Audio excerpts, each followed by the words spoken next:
Film की शुरुआत में हम कविता नाम की एक लड़की को देखते हैं जो अपने पति विक्की के साथ रह रही होती है। बट विक्की की हरकतें ठीक नहीं थी, या यूं कहें कि उसका किसी लड़की के साथ अफेयर्स था। तो आज कविता के घर में पार्टी रखी होती है, तो हम देखते हैं कि उस पार्टी में विक्की ने अपने सभी दोस्तों को बुलाया होता है जो एकदम हाई फाई सोसाइटी से बिलोंग करते थे, यानी एकदम मॉडर्न टाइप। जबकि कविता एक सिंपल हाउस वाइफ थी, तो यहाँ पर वह विक्की को उस लड़की के साथ देख लेती है, जिससे उसे बहुत बुरा फील होता है। और जब वह इसके फ्रेंड्स के पास आती है तो वह सुंदरता को लेकर बातें कर रही होती हैं, जैसे कि लड़कियां का सुंदर दिखना बहुत जरूरी होता है। तभी कविता उनसे पूछती है कि क्या लड़कियों की सुंदरता ही उनकी क्वालिटी है। अब इस पर विक्की का कहना था कि ना हो तो कोई बात ही नहीं, अगर हो तो बढ़िया है। वेल, अब यहीं पर कहानी फ्लैशबैक में जाती है, जहाँ पर स्मिता अपने पति के साथ अपने पापा के घर में रहती थी। उसके पति का नाम था पंकज, जो बहुत बड़ा जुआरी था, जिससे वह कर्ज में डूबा था। वहीं स्मिता को पेड़ पौधों से बहुत ज्यादा लगाव था और अपने पति का बहुत ज्यादा ख्याल भी रखती थी। तभी उसे पता चलता है कि उसकी मौसी की लड़की, जिसका नाम था सालू, उसकी नौकरी लग गई है, वो भी फुर्सतगढ़ में ही। अब स्मिता सालू को अपने ही घर में रखने को बोलती है। वे यहीं पर दूसरी तरफ एक और कैरेक्टर को देखते हैं जिसका नाम था रतन पंडित। रतन एक पुलिस अफसर था, बट उसका सपना था कि वह बड़ा आदमी बने और ढेर सारा पैसा कमाए। उसके लिए वह एक गजेंद्र भैया नाम के शख्स के उल्टे सीधे कामों में हाथ बटाता था, जिससे उसे कुछ न कुछ पैसे मिल जाते। तो आज वह एक बार फिर से गजेंद्र भैया के पास आता है। तो हम देखते हैं कि जैसे ही वह अपनी बुलेट पार्क करता है तो उससे एक पौधा गिर जाता है, जिससे मालिक को बहुत बुरा लगता है, बट वह कुछ नहीं बोलता है। अब माली स्मिता का पड़ोसी था, जिसके साथ स्मिता भी पौधे लगाती रहती थी। तो यहाँ पर रतन गजेंद्र के इलीगल माल को डिलीवर किया होता है, जिससे पैसे लेता है और चलता बनता है। वहीं उसके बाद हम पंकज को देखते हैं जो जुआ खेल रहा होता है और यहाँ पर पैसे हार जाता है। फिर वह भी गजेंद्र के पास आता है। अब यहाँ पर पता चलता है कि पंकज ने जुआ खेलने की चक्कर में गजेंद्र से 27 लाख रुपए लिए थे, जिसे चुकाना नामुमकिन था। गजेंद्र से बोलता है कि अब बहुत ज्यादा हो गया, इसलिए पैसे चुकाने पड़ेंगे। तो यहाँ पर पंकज फैसला लेता है कि उसका मुरादाबाद में घर है, उसे बेचकर पैसे चुका देगा। उसके बाद वह घर आता है। हम देखते हैं कि वह बहुत ज्यादा निराश था, जिसे देखते ही स्मिता को शक होता है कि लग रहा है कि आज भी ये हार गए। अब पंकज ड्रिंक करते हुए स्मिता से कहता है कि वह मुरादाबाद वाला घर बेच दे। तभी स्मिता मना करती है, क्योंकि वह उसके पिताजी की आखिरी निशानी है। अब ये सुनते ही पंकज उस पर गुस्सा होता है कि जब वह नहीं रहेंगे तो वो घर रहकर क्या करेगा। अब स्मिता भी सोच में पड़ जाती है। तभी पंकज को सालू वाली भी बात पता चलती है कि वह उसके घर में रहने आ रही है। पंकज को ये चीज बहुत बुरा लगती है, क्योंकि उनके घर में पहले से ही तंगी थी और अब और खर्चा ज्यादा बढ़ने वाला था। उसके बाद शाम को ही वह सालू को रिसीव करने स्टेशन जाता है और वहाँ पर जैसे ही सालू को देखता है उसे पसंद आ जाती है। यानी यहाँ पर पंकज का चाल व्यवहार सब कुछ बदल चुका था। वह सालू को धीरे धीरे पसंद कर रहा था। यानी यहाँ पर पंकज का चाल व्यवहार सब कुछ बदल चुका था। वह सालू को धीरे धीरे पसंद कर रहा था। वहीं जब सालू घर आती है तो वह उसे ही देखे जा रहा था। अब अगली सुबह जब सालू जॉब से घर आ रही तो उसे ऑटो नहीं मिल रहा था। वह परेशान थी। तभी उसकी मुलाकात रतन से होती है। अब रतन भी उसे देखकर पिघल जाता है और फ्लर्ट करते हुए उसके घर तक छोड़ता है।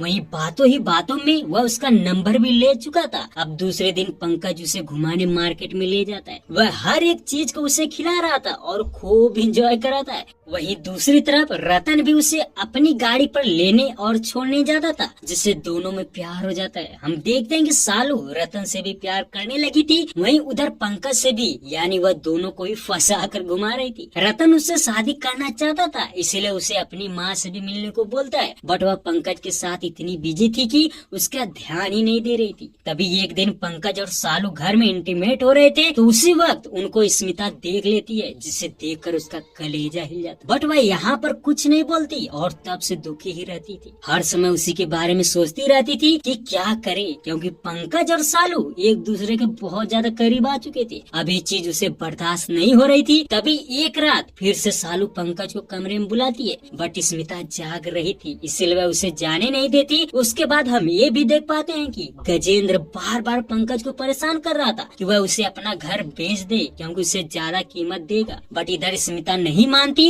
इसलिए पंकज उससे काफी ज्यादा नाराज रहने लगा था। वहीं स्मिता भी उन दोनों की वजह से काफी ज्यादा परेशान रहने लगी थी। तभी एक दिन माली उसे बहुत समझाता है। उसका कहना था कि उसके अपने ही उसे धोखा दे रहे हैं, इसलिए उसे अपने लिए लड़ना पड़ेगा। वेल अब स्मिता सोच में पड़ चुकी थी कि वह क्या करने वाली थी, ये तो आगे ही पता चलेगा। अब अगली सुबह पंकज स्मिता से कहता है कि वह बरेली जा रहा है, इसलिए घर कोई पैसा देने आएगा तो वह ले लेगी। यानी पंकज ने घर को बेचने का फैसला बना लिया था। तो हम देखते हैं कि पंकज तो चला जाता है और इधर स्मिता भी अपने सहेली के घर जाने वाली थी क्योंकि उसके घर फंक्शन था, इसलिए वह सुबह सुबह तैयार होकर अपनी सहेली के घर चली जाती है। और फिर जब घर वापस आती है तो देखते हैं कि बहुत बड़ा कांड हो चुका था।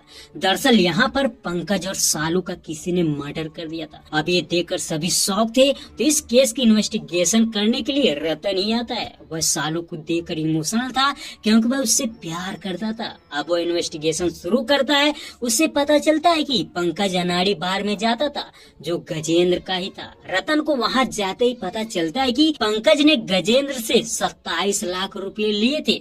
अभी देखकर उसे डाउट होता है तो वह उस बारे में पूछताछ करने के लिए गजेंद्र के पास पहुंचता है। अब गजेंद्र से एक राज के बारे में पता चलता है। दरअसल जब पंकज स्मिता को घर बेचने को बोल रहा था तो वह नहीं मान रही थी, इसलिए पंकज ने मन बना लिया था कि अब वो अपनी पत्नी को ही मार डालेगा। इसलिए वह गजेंद्र के पास आता है और सारी सच्चाई बताता है। तो गजेंद्र अपने एक आदमी को उसके घर भेजता है।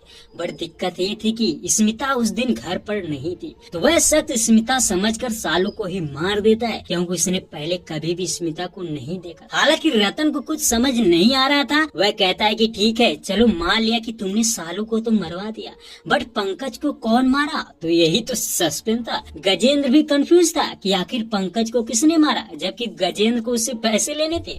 लेकिन उसके मरने की वजह से उसके 27 लाख रुपये फंस चुके थे।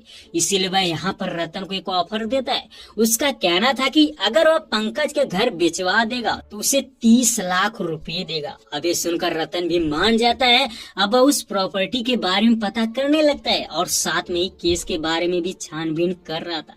तभी उसे एक होटल के सीसीटीवी फुटेज से पंकज और सालू के बारे में पता चलता है। अब वह जान चुका था कि दोनों में अफेयर्स था। तभी एक दिन वह स्मिता के पास आता है और यहाँ पर उसको प्रॉपर्टी बेचने को बोलता है कि उसके पति ने पैसे उधार लिए हैं, इसलिए वह घर बेच दे। बट स्मिता उसे साफ साफ मना कर देती है। अब यहीं पर बातों ही बातों में वह उनके अफेयर्स के बारे में भी बात करता है, जिससे वह समझ चुका था कि स्मिता को भी उनके बारे में पता था। अब और छानबीन करता है। वहीं दूसरी तरफ उसका दोस्त उसे अपनी बहन की शादी में बुला रहा था, बट रतन तो इधर फंसा था। तभी वह अपने छानबीन से एक राज के बारे में जानता है।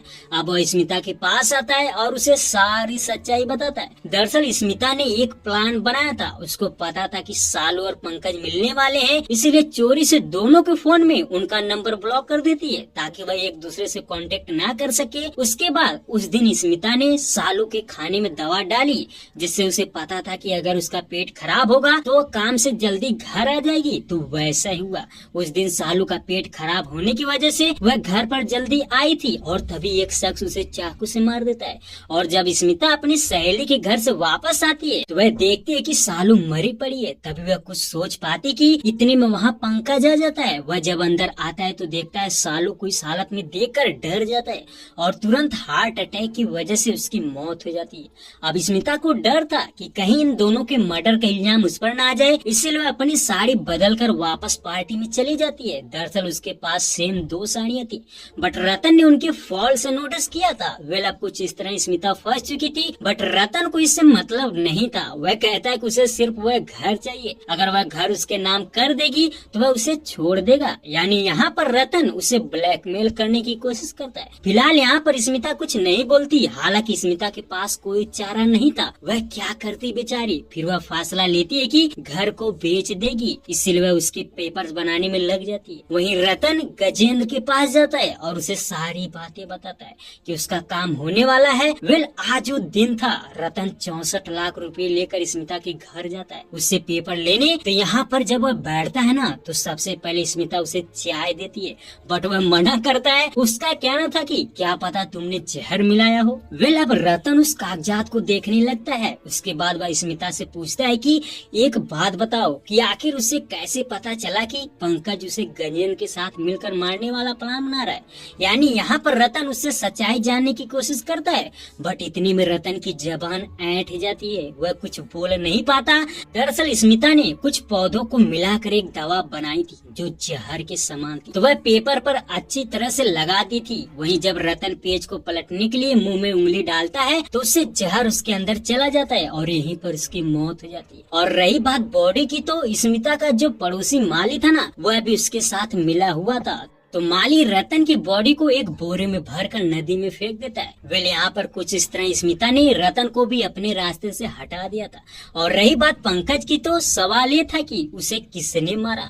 तो हम देखते हैं कि जब वह अंदर आया था तो वह सालू को देखकर डर जाता है और उसकी सांस फूलने लगती है। दरअसल उसे अस्थमा की प्रॉब्लम थी, तो उसने उसका अस्थमा वाला पंप नहीं दिया था। फिर वह खुद से चाकू मारती है। उसके बाद वह 64 लाख रुपए लेकर छपरौला चली आती है। तभी कहानी एक बार फिर से प्रेजेंट में आती है। हम देखते हैं कि कविता ये कहानी अपने दोस्तों को सुना रही होती है, जिससे सुनकर वह शौक थे कि आखिर स्मिता पुलिस वाले का मर्डर करके भाग गई और अभी तक पकड़ी नहीं। हालांकि कविता तो अपनी कहानी उन्हें बता रही थी। और यहीं पर एक और बात पता चलती है। हम देखते हैं कि रतन का जो दोस्त था उसकी बहन दिया भी मौजूद थी। तो जब पार्टी खत्म होती है तो स्मिता विक्की को लेकर घर आती है। वहीं जैसे वह वहाँ से निकलती है तो तुरंत वहाँ रतन का दोस्त पहुँचता है जो स्मिता के बारे में जानता था, बट वह यहाँ पर उसे नहीं देख पाता। उसके बाद जब स्मिता विक्की को लेकर घर आती है तो विक्की को भी उस पर डाउट होता है, क्योंकि वह 64 लाख रुपए वाली बात जानता था।